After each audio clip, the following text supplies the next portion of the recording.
Buen día. Voy a comenzar con una entrevista a una docente como parte de los instrumentos de la recogida de datos para la investigación del desarrollo de actitudes positivas hacia el aprendizaje de las matemáticas en la educación primaria. Me encuentro con una maestra a quien voy a comenzar a solicitarle algunos datos personales para luego pasar con el guión de entrevista.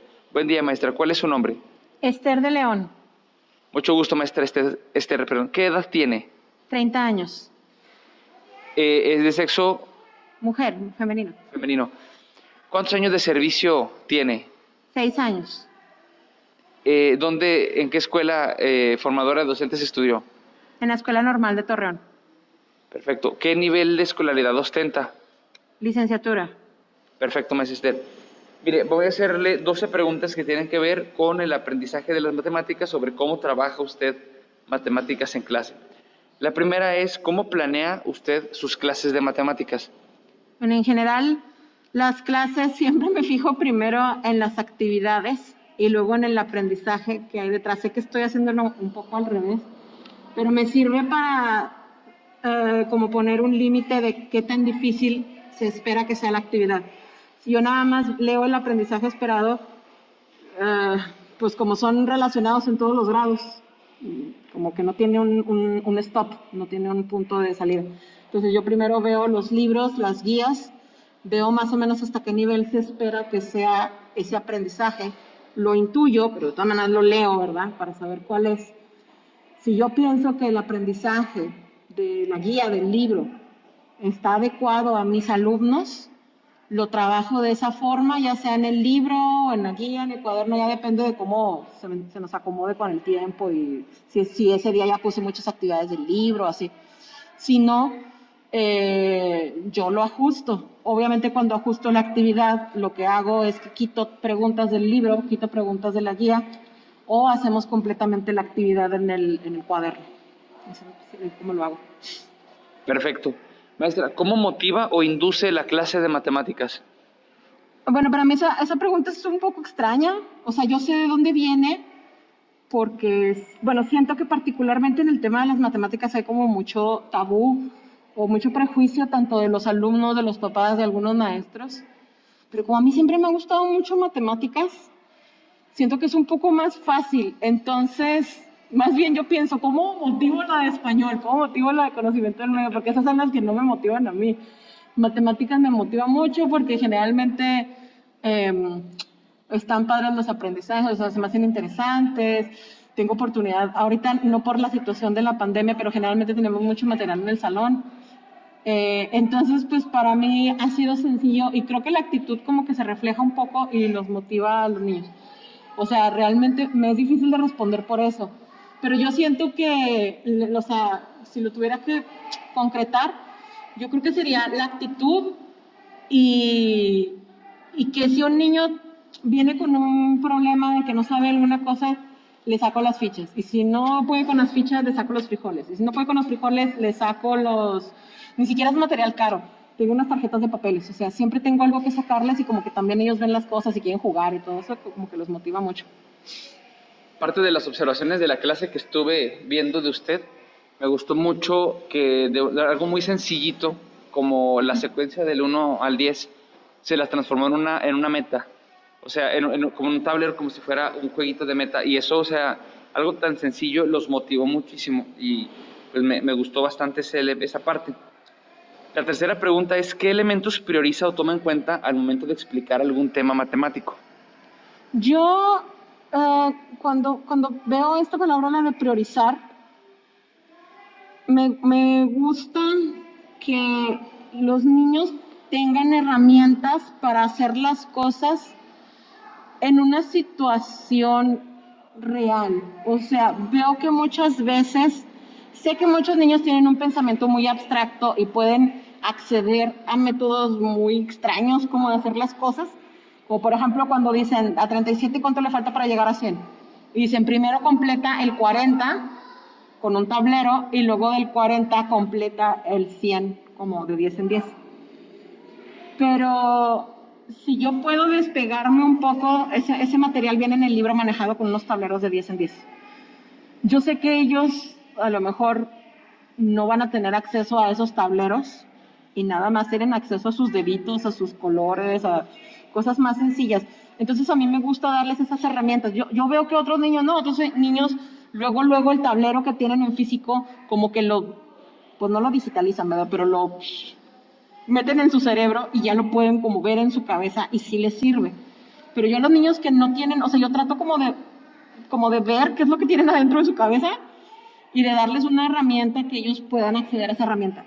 Entonces, para mí es lo más importante, que cuando un día estén con la tiendita y tengan que saber cuánta feria les va a dar la señora, luego puedan, con las herramientas que ellos tienen en su cabeza, decir 37, 40, son 3, 40, y con los dedos, ¿verdad? 50, 60, 70, 80, 100, son tanto. Y así con eso, ya digan, es 53. Rápido. Para mí eso es lo más importante, ellos en su cabeza. Ok. Maestra, yo sé que ahorita es difícil por la situación de la pandemia y la siguiente pregunta me puede responder situación actual o si en algún otro momento la aplicó. ¿Propone usted actividades para el trabajo en equipo? Sí, de hecho, aquí en la escuela, bueno, sí, pues la situación actual es esa parte, no sabemos cuánto tiempo se va a tener que extender, no sabemos de qué manera nos vamos a tener que adaptar. A lo mejor es para siempre, a lo mejor nada más dura un año, no sé. Pero las actividades en equipo, a mí me gusta manejarlas. La escuela tiene unas sillas de metal, lo que viene siendo regularmente atrás de mi salón. Los salones de primero y de segundo quedan medianamente cerca de esas sillas, bueno, unos. Entonces nosotros, con ese espacio físico, me gusta que nos sentemos ahí a trabajar. Los mismos niños, para mí es importante que los niños estén mirando entre sí, porque a lo mejor están haciendo algo que no tiene, o sea, es difícil delegar, tú haces esto, tú haces aquello, pero en el momento en que se están mirando, como que le preguntan al de al lado qué está haciendo y lo ven y checan y así. Entonces hay algunas actividades en equipo que a lo mejor es algo que podrían hacer ellos solos, pero en el momento de estar sentados ellos viéndose, como que los incita a que ellos platiquen, a que ellos hablen, y ya nada más yo paso a checar que no se estén copiando, ¿verdad? O sea, que se estén como haciendo algo productivo. Si no, lo que me gusta mucho que hagan en equipo son cuando les he tenido que dar, por ejemplo, piezas de tangram, o cuando les he dado, por ejemplo, hojas para acomodar los meses del año, y como para acomodar los meses, una vez hicimos un calendario de todo el año, era por semanas, entonces era como que la semana 1, la semana 2, la semana 3, la semana 4, entonces pusieron en el piso ellos todo ese material, porque necesitaba mucho espacio, nos fuimos al patio, pusieron una tirota así larga de números. Generalmente lo que es por equipos es lo que es de manipular material y material grande, o sea, como que el mismo material nos llama a ir afuera del salón porque no cabe adentro del aula. Eso es lo que más saco a trabajar en equipo. Ok. Maestra Esther, ¿cómo favorece que exista un ambiente de aprendizaje adecuado en su aula?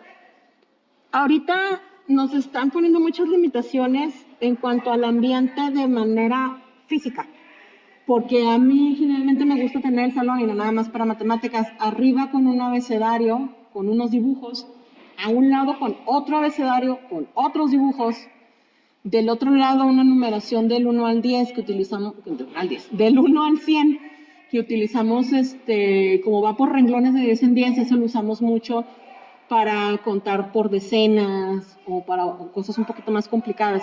Y aparte me gusta tener abajo del pizarrón una tira con los números del 1 al 30. Esta tira que yo tengo abajo, que son menos números, es del 1 al 30 y aparte tiene colores. O sea, por ejemplo, el 7 siempre está verde, el 2 siempre está rosa, para que los niños puedan acercarse y la puedan tocar.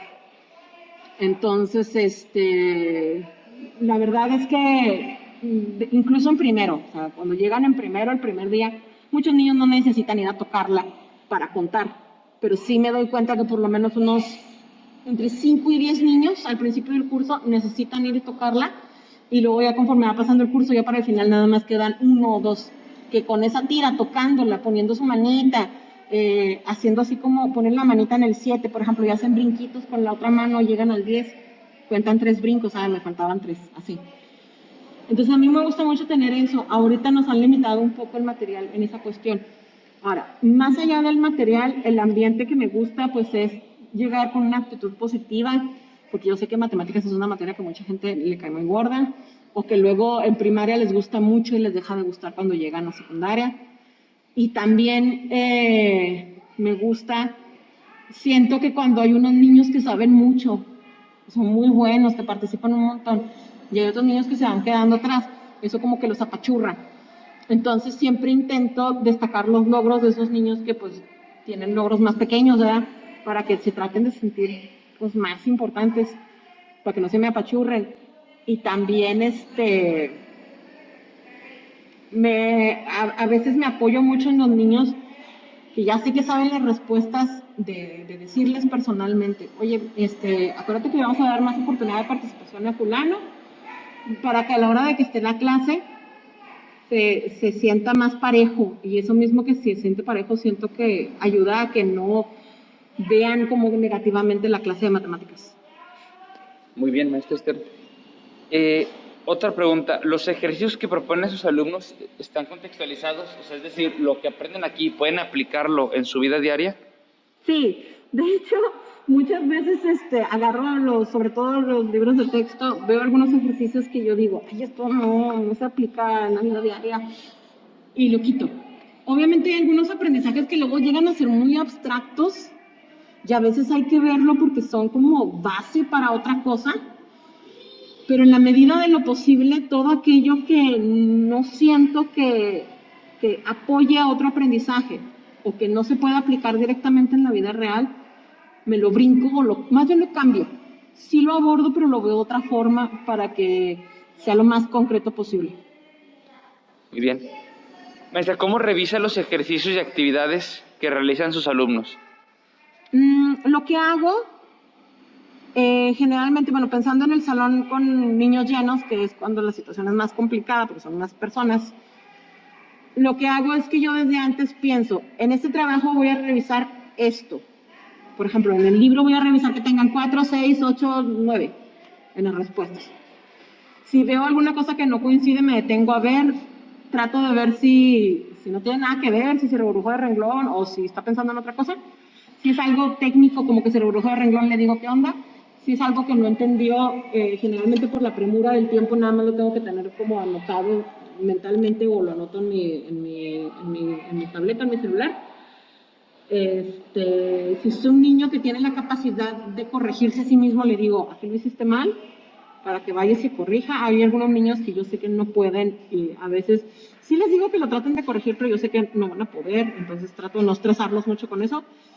Y pues en el caso de los trabajos de los cuadernos también busco ciertos criterios como fecha, título y que tengan las respuestas bien hechas.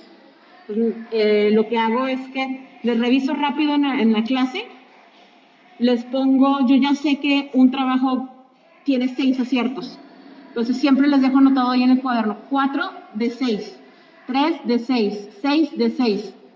Y al final del periodo de evaluación me llevo los libros a mi casa y ya nada más paso ese número que le puse de aciertos a una tabla y esa tabla ya me convierte automáticamente, es un Excel, ya me convierte automáticamente esos aciertos en una calificación.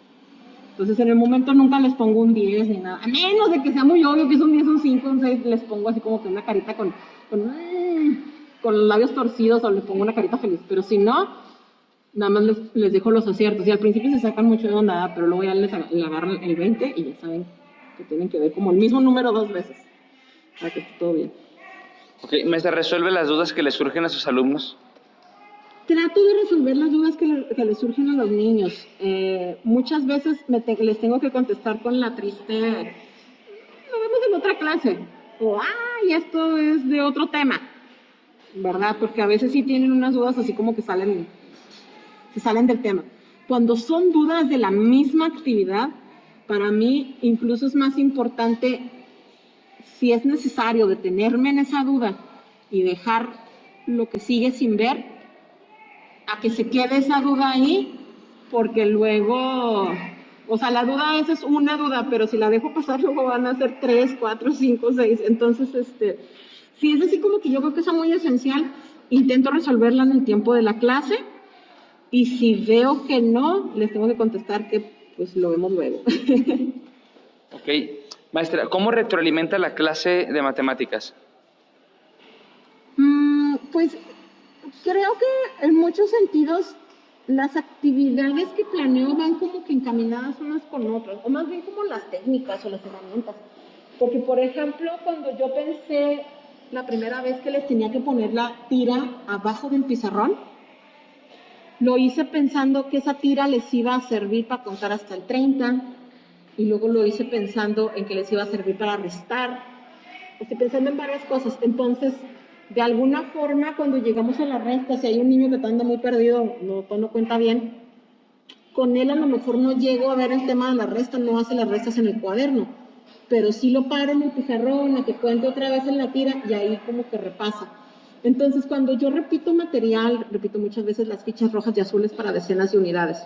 Cuando yo repito la tira, cuando yo repito el concepto de que tienen que llegar a la meta, porque eso también lo usamos para luego las restas, siento que eso les ayuda a vincular una cosa con otra y a darse cuenta de que en sus cerebros es lo mismo.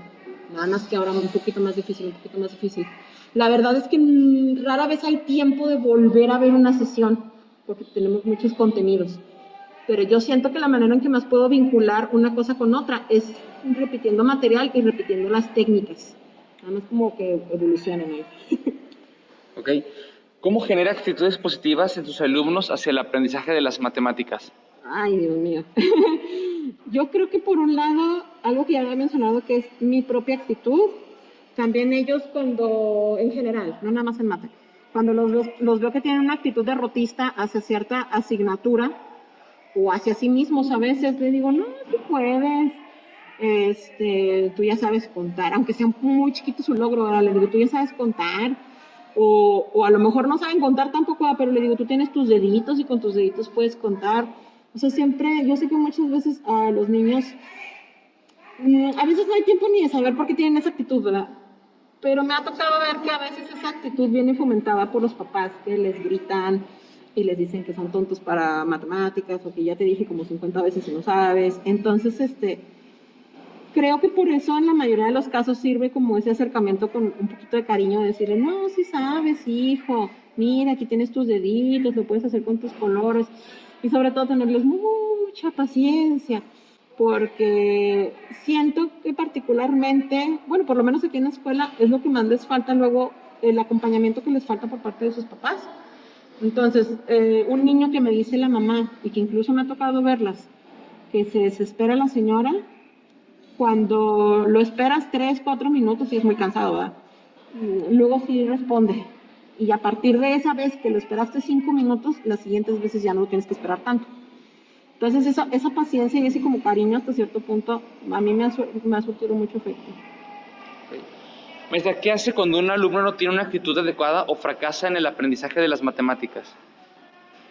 No puedo recordar un caso específico de que tuvieran una actitud solo hacia las matemáticas. Lamentablemente, cuando tienen una actitud negativa se impregna a todo. Entonces, pues lo que hago es muy parecida a esta pregunta anterior, es como de que digo que tienen una actitud mala con las matemáticas, le digo, no, pues no está difícil, o sea, depende de lo que me digan, ¿verdad? Si me dicen, no sé, está difícil, les digo, no, pero fíjate cómo, si puedes, está fácil, o sea, trato de decirles como lo contrario, ¿verdad? Digo, si puedes, está fácil, no está aburrido, mira, si quieres sacamos, le digo, si quieres a ti te voy a prestar el tablero, nada más a ti, así, ¿verdad? Como que les lloras un poquito la píldora, o le dices, bueno, te voy a dar chance de que hagas la mitad, pero si lo haces, o sea, si lo haces bien, nada más haces la mitad, así como que para que se motiven un poquito, porque a veces luego son unos un poquito flojillos. Siento que es eso. Lo que sí me ha pasado, que tiene algo que ver con esto, es recibir niños con muy baja autoestima, o sea, en general. Y entonces esos niños, cuando les empiezas a mostrar cariño, interés, le preguntas, hola, ¿cómo estás? O sea, en la mañana, hola, ¿cómo estás? ¿Y tu hermana?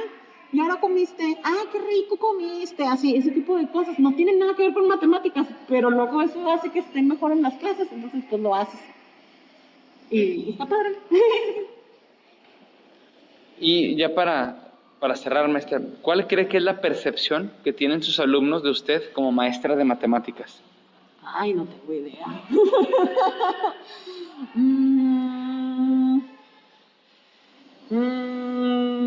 Pues con estos alumnos que tengo ahorita es muy difícil, porque aunque ya ese es mi segundo año con ellos, la verdad es que lo más que he visto a uno solo de estos niños ha sido 7 días. Entre evaluaciones y todo, lo más que los he visto, o sea, físico han sido 7 días. Y por internet no sé, pero no sé cuántas sesiones hemos tenido por internet, pero con estos alumnos es muy difícil. Con alumnos anteriores que he tenido, me he dado cuenta que les gusta la clase de matemáticas porque es en la que es más fácil que saquemos material. Y es la que el material casi siempre es para ellos, porque hay veces que el material es para mí, o es para el pizarrón, o es para todos. Y en cambio en matemáticas es muy común que vaya yo al lugar de cada uno y a cada uno le dé sus dados, a cada uno le dé sus frijoles, a cada uno les dé sus fichas. Entonces, no sé específicamente como matemáticas, si ellos alcancen a lo mejor a percibir incluso que es una asignatura diferente, porque casi siempre me ha tocado grado chico, nunca me ha tocado más de tercer grado. Entonces muchos ni siquiera desarrollan como el sentido de estos matemáticas, estos español. Pero sí me he dado cuenta que es una clase que les gusta porque les llevo cosas. Ahorita lamentablemente no está la situación muy idónea, pero nada más así como referencia. Tenemos unos lockers de doble puerta, no, los que yo tenía en mi salón no eran de doble puerta, eran de doble puerta ancha. Y todo un renglón, o sea, más de 1 metro de ancho, lleno de material. Tenía, por ejemplo, 2 botes, uno de fichas rojas, 2 de fichas rojas, 2 de fichas azules, fichas moradas, amarillas. Tenemos como 3 kilos de frijoles para repartir. Teníamos un montón de tarjetas, unas que eran por unidades, otras que eran por decenas, unas que eran con colores, unas que eran sin colores. Teníamos tableros de multiplicar, teníamos tableros con los números del 1 al 100, teníamos unos tableros que eran en espiral con los números del 1 al 100 también. Tengo dados para cada uno, como 5 dados para cada uno, o sea, un bote también lleno de dados. ¿Qué más? ¿Qué más les doy siempre? Tiras, pues el material que está pegado en el salón. No es un material así como que muy específico para una sesión, pero precisamente por eso me ha salido barato y también lo puedo utilizar muchas veces. Y eso les gusta. Perfecto, maestro Esther, pues le agradezco su tiempo, el espacio que me presta para responder esta entrevista y pues les sigo deseando el mayor de los éxitos en sus clases. Muchas gracias. A ti.